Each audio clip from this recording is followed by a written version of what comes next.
Paris, le 24 novembre 2014. Chère Maria, merci de vos précieuses réflexions concernant ce que vous nommez l'apathique mansuétude, ce trait en effet crucial de notre monde dément. Je songe souvent à l'atrocité intrinsèque des chiffres et des statistiques.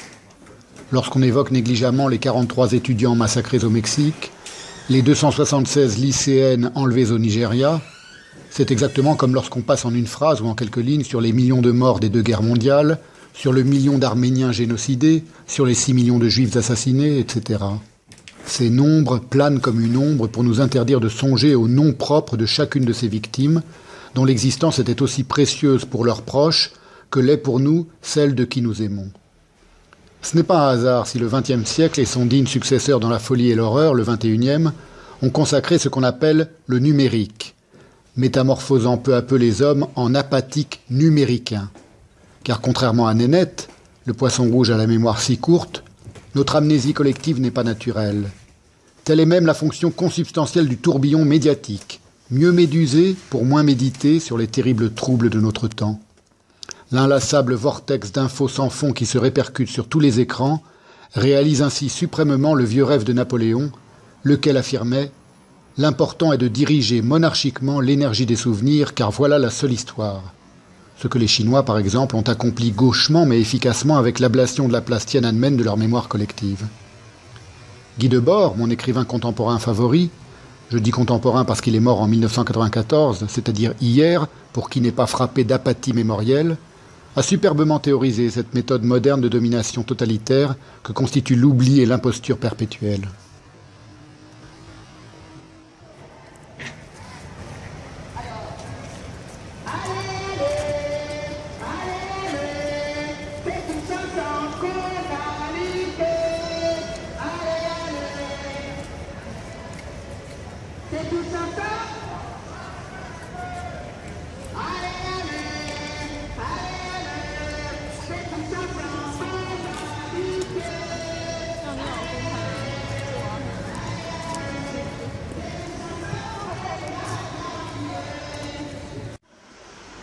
Voici maintenant des images prises pour vous, car de même que je n'ai jamais oublié votre sourire d'il y a 10 ans, je n'oublie jamais de penser à ce que je pourrais vous dire et vous montrer, depuis le musée Rodin, un samedi après-midi.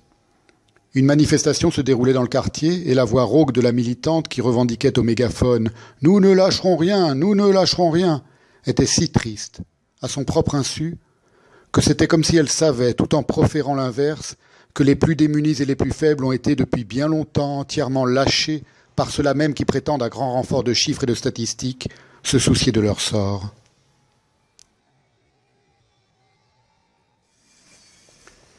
Il y a quelques semaines, de grandes photos de personnes immigrées au destin dramatique étaient exhibées sur une palissade de l'avenue Secrétan, devant un bâtiment en construction, une ancienne halle Baltard du XIXe siècle, remise à neuf pour la plus grande gloire de l'économie du quartier.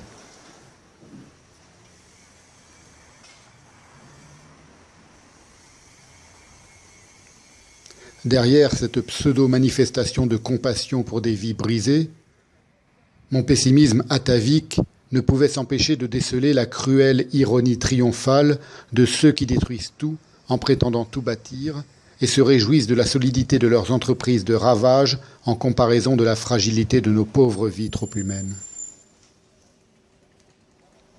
Mais je m'en voudrais de finir cette lettre sur une note trop déprimante.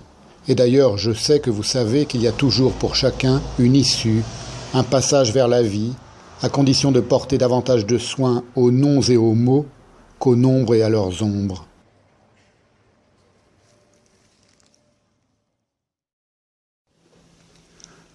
Je voulais aussi reparler de l'amour et de l'éducation sensuelle, sinon sexuelle, de nos enfants, mais il n'est plus temps.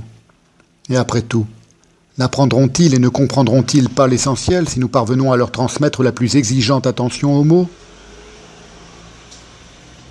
Chère Maria, qui pensez, filmez et chantez si magnifiquement, à bientôt. Stéphane.